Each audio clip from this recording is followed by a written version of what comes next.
Look inside yourself, Rosemary. It's time for a change in this country, my friends. A real change. Now I have a question. Who's ready? How many kids did you molest with Jeffrey Epstein? More than just elbows. Wow. I am a European, actually. Oh, you are? Oh. Irish citizen. Yeah. God damn it, that's not news! What about us? Gang, what's up? Aaron here, Canadian Looney. Matt Generoux is crossing the floor now. Let's take a look. CTV is going to do a front bench panel to review it.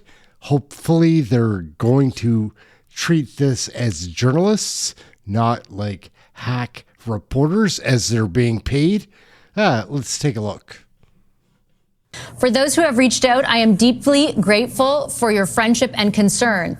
However, I ask that you please not attempt to contact my family during this time. I ran in the last election hopeful that Canadians would put their faith in a team led by Pierre Poilievre's Conservatives, offering a chance to change Canada's perception in our own country and around the world. I wanted desperately to play a role in that vision.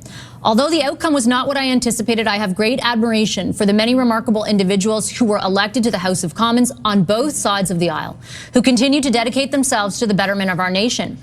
Their work gives me faith that the momentum toward a stronger and more unified Canada endures.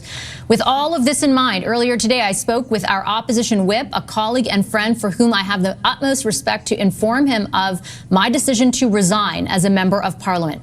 It was not an easy decision, but it is, I believe, the right one.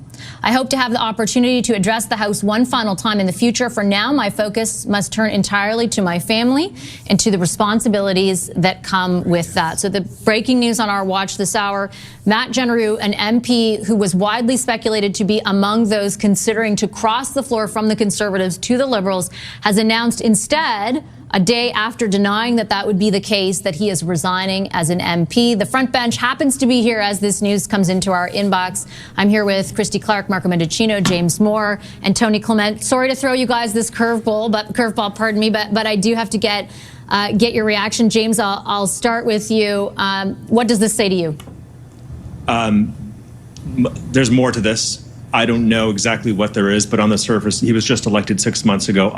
So I don't know. But I would say this about Matt. He's a friend of mine. I've known him for years. He's a good man. He's a smart guy. He's a good guy. He was just reelected in his riding. He served, multiple terms for his riding in Edmonton. His wife works in British Columbia. She's a medical doctor. The tension of going to and from Alberta and Ottawa back and forth while having a family split in another part of the country is not an easy thing to do. So on the surface, I will assume that that's why, and that maybe he's seeking another opportunity.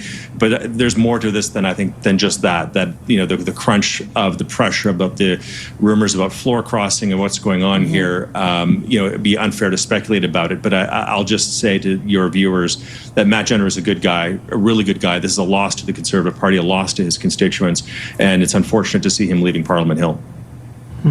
Marco, I think if I remember right, you also know Matt Generoux, despite the fact that you were both in different parties. Look at the grin on this guy. I know for a fact that he was involved in some discussions about crossing the floor, that the reaction from the party yesterday was quite significant, swift, and specific to him, so much so that he did put out that statement at the end of the day.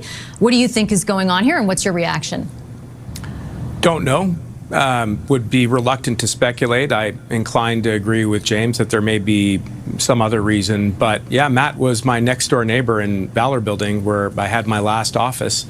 And I know Chris D'Entremont, and I think it underscores the human dimension to this. I have some experience with floor crossers. I ran against one for my Liberal nomination. And some of the folks on this panel may recall that. But I certainly wish, Chris D'Entremont a different outcome. Look, I think this gets back to what we were saying in the prior segment, which is that there is a lot of swirl right now. There's a lot of energy on the Hill. And the challenge for the government is amidst floor crossing and now resignations, how do you get a budget passed? How do you cut through all of that noise? And to my mind, I think that one of the Prime Minister's great skills is in managing through this kind of tumult and turmoil. And we all pay attention to these stories.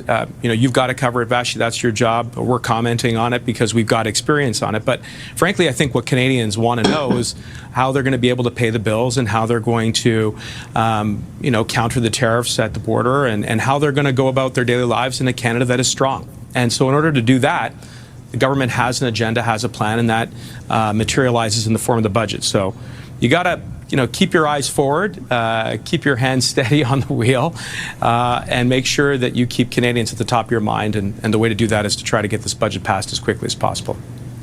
Yeah, and I wouldn't want to take away from the seriousness of anything that people are facing, but it is a political show. Yeah. And an MP that was rumored to move For parties sure. yesterday just quit, so I apologize, I do have to cover it. For sure. Tony, I wanted to get your read, because like all of you have mentioned, you've been on floor, you've been around floor crossings on both sides of the spectrum, or both sides of the aisle.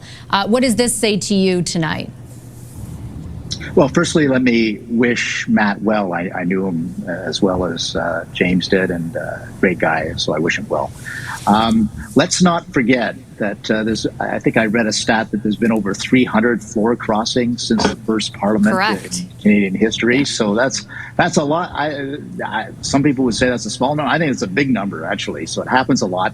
The most spectacular one in recent memory, of course, was a lady I ran against for leader, Belinda Stronach, crossing the floor, giving Paul Martin That was a big one one. extra vote that he needed to keep going in Parliament. That one extra vote kept him going in Parliament.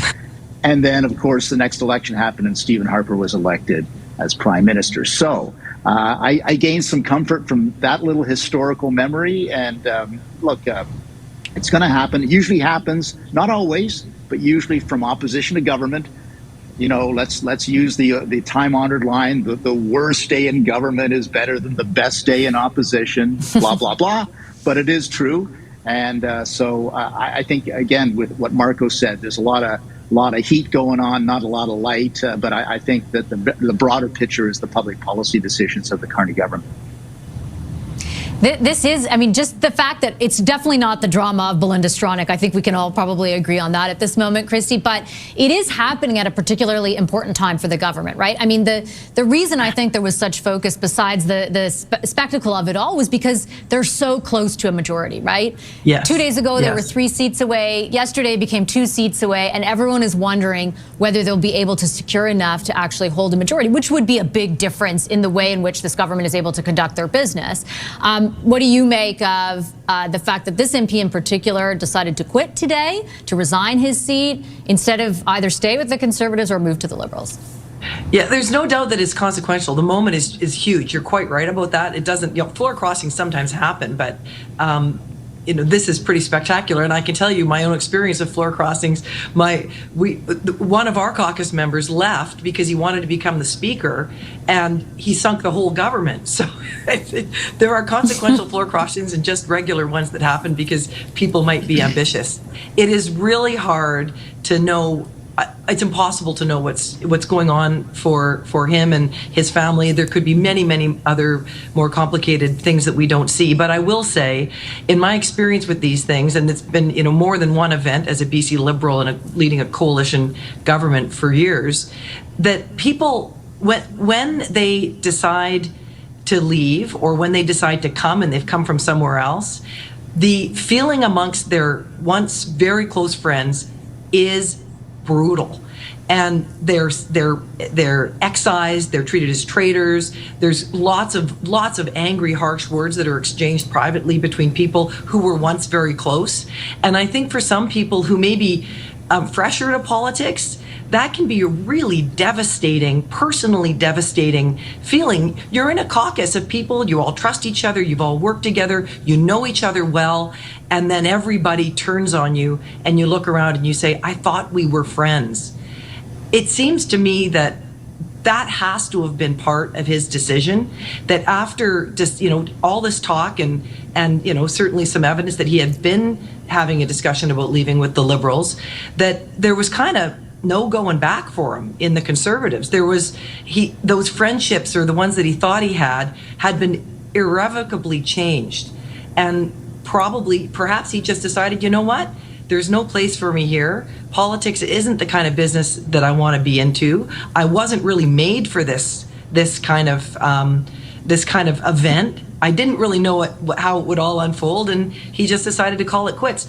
Some people do that, and it's proof that politicians are human beings for everybody. The fact that sometimes it's just too hard to carry on. And if that's the case for him, I feel sad for him, but perhaps he's made the right decision for his personal and professional life. Vashi, important procedural point. If the resignation is effective immediately, I believe it changes the math on the vote. Yeah, so, sure. I mean, just Sure. I think it does. That's what I was, Yeah, we're underanalyzing this a little bit.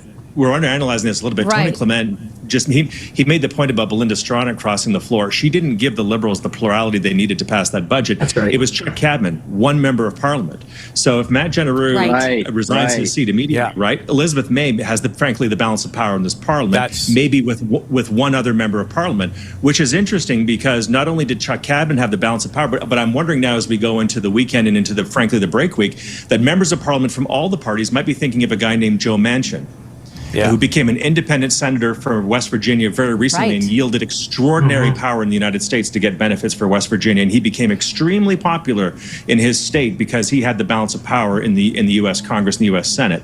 So I think a lot of members of Parliament may be wondering what kind of power they may want to have as an influence in a one-seat margin, maybe two-vote margin in this Parliament. This is a very destabilizing event for this Parliament. Tell you what, anyone looking for a government House leader ought to hire James, because I think he just crystallized the procedural point that I was raising. So thanks, James. But both, Tony, you want to weigh in too?